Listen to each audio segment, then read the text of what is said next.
In occupied Donetsk, the humanitarian catastrophe related to the lack of water is worsening. Residents of the city have been facing water supply problems for the third summer in a row. There is no water for weeks or even months. People are forced to gather with buckets at the entrances of their homes to somehow collect water from water trucks, and drinking water is often replaced by rainwater.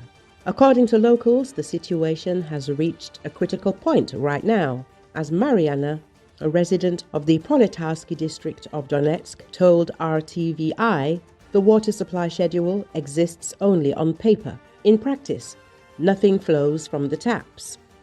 The woman complains that calling water trucks is often useless. The water arrives when everyone is at work or does not arrive at all. According to her, washing clothes becomes a real holiday because the washing machine has to be filled with buckets, pouring water from above, and water for food and brushing teeth is exclusively bought in the store. Another Donetsk resident, Natalia, has the same problem.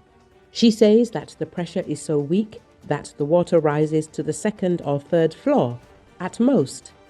People who live above, especially pensioners or disabled people, find themselves in a hopeless situation. Their neighbors bring them water. Meanwhile, instead of finding a real solution to the problem, the occupation authorities continue to make empty propaganda statements and shift responsibility.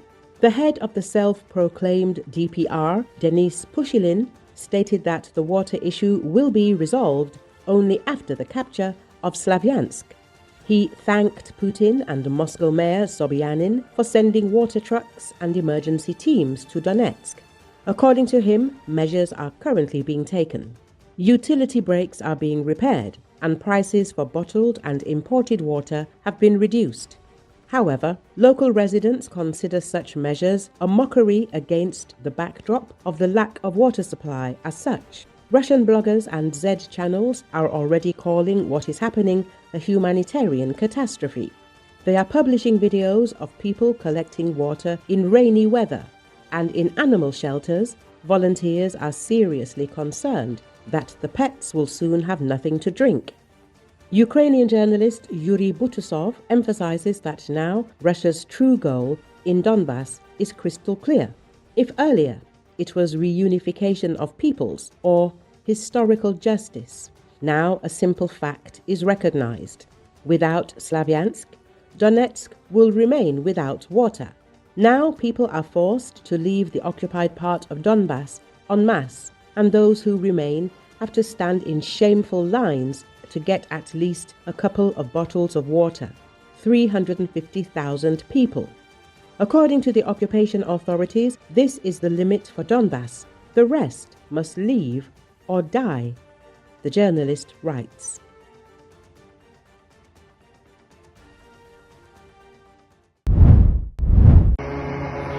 Russia's Stavropol region was hit by a drone attack.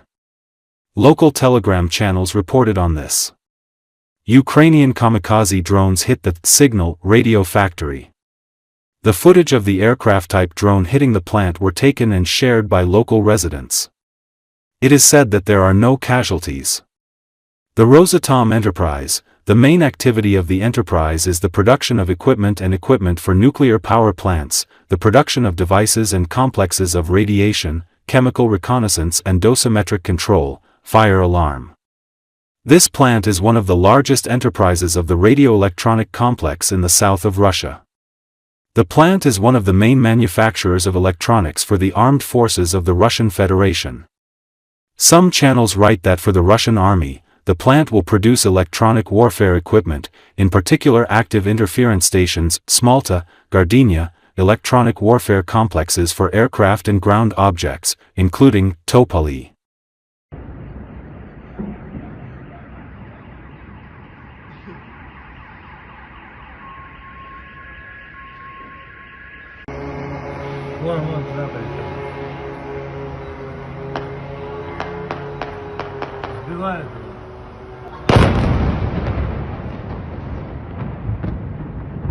Да ну нахуй, ебать, он прям вот он.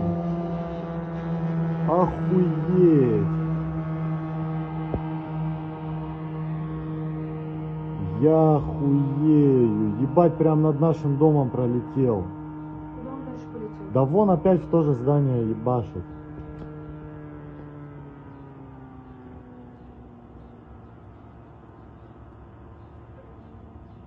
Не, дальше полетел. Как дальше полетел? Дальше куда-то летит. Сука, гондон.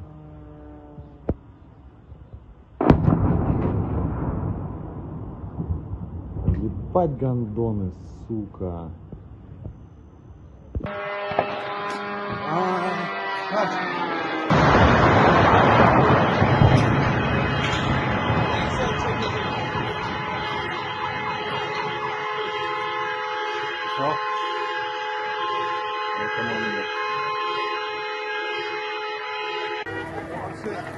Опять туда ударит. Вот, сука.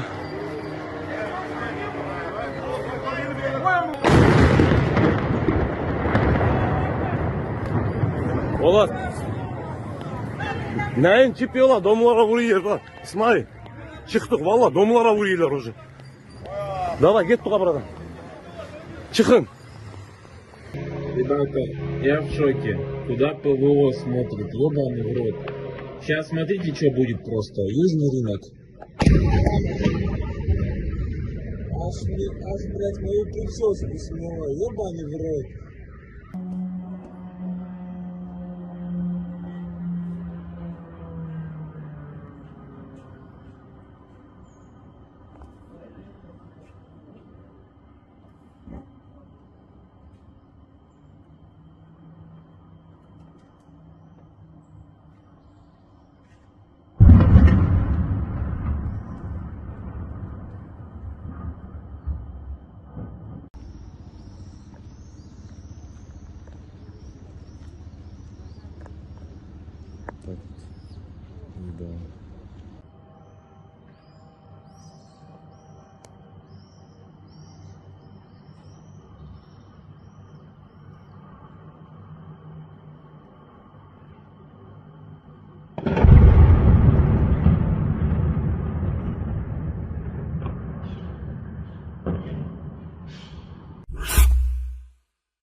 Ukraine has received the first batch of US-made Patriot air defense systems days after President Donald Trump's announcement of a new military aid package worth $10 billion to Kiev, Telegraph publication reported on Friday.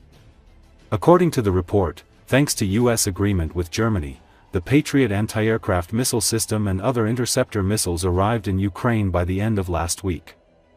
The Pentagon and the White House used the move to try to persuade European countries to take a risk by sending their existing stockpiles to Kyiv. However, for some countries, this is a difficult task, given that their Patriot missiles will not be replaced until early next year. Earlier this week, Germany announced an agreement with Washington to transfer 5 more batteries to Ukraine.